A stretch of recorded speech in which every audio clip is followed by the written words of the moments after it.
konkrétní den patří těm životním událostem, které se na celý život rojí do paměti a které život od základu změní.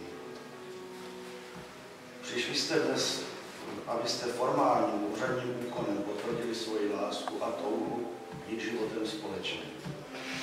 Podepíšete tak nejhezčí lidskou smlouvu o vzájemné toleranci, úctě a touze dávat ze sebe to nejlepší ve prospěch toho druhého. Jen ten, kdo je schopen dávat, může očekávat, že bude obdarovat. To platí obecně, ale v manželství mnohem více. Jen na vás bude záležet, zda společně sdílené štěstí bude dvojnásobné a společně sdílené neštěstí polovičné. Jen ve vzájemné úctě a toleranci lze najít naplnění manželského života. Jedině prostředí plné citu je žádoucím základem spokojené rodiny, po níž oba jistě dnes velmi toužíte. Nestačí však jen slavnostně slibovat nebo kouzelně snít. Ve dne všední budete muset mít stále na paměti, že všechny vaše činy se promítají do spokojeného života toho druhého, že budou ovlivňovat i život vašich dětí. Proto je vedle lásky pro vaše manželství důležitá i zodpovědnost. Podařilo se vám skloubit lásku a zodpovědnost. Vytvoříte si předpoklad pro šťastný a krásný domov, pro klid a pohodu.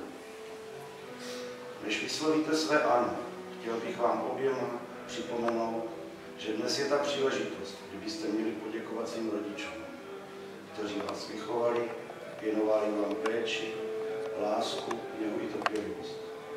Nikdy na ně nezapomínejte.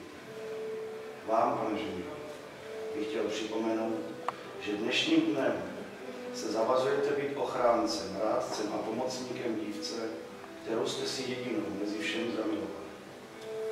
Nyní je vaše láska silná, je třeba s ní rozumně hospodařit, aby nikdy nepřišla chvíle, kdyby vyprchala.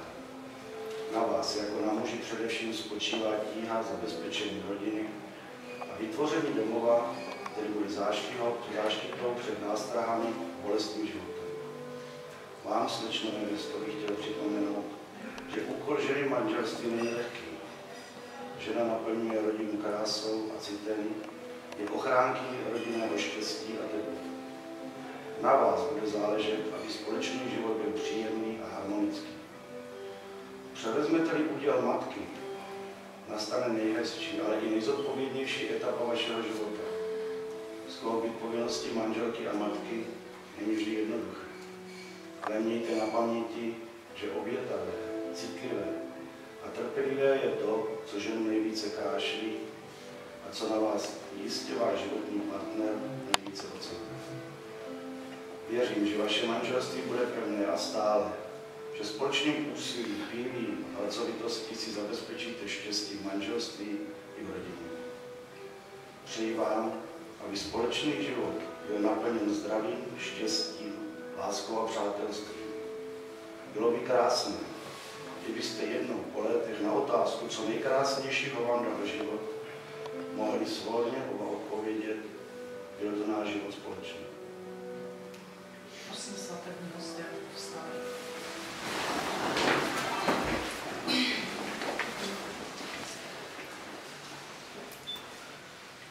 Po tomto stručné objasnění významu manželství se vás, pane Zdeňku Pantůčku, táži, zda dobrovolně vstupujete ve svazek manželství s přítomnou slečnou Klárou Švecovou. Ano. Děkuji vám.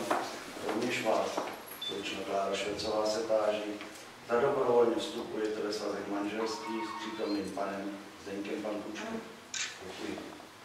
Protože tímto souhlasným projevem své vůle jste splnili všechny podmínky, které vyžaduje český právní řád rovných manželství, beru na vědomí vaši dohodu o společném příjmení a prohlašuji vaše manželství za právoplatně uzavřené. Prosím, posaďte se.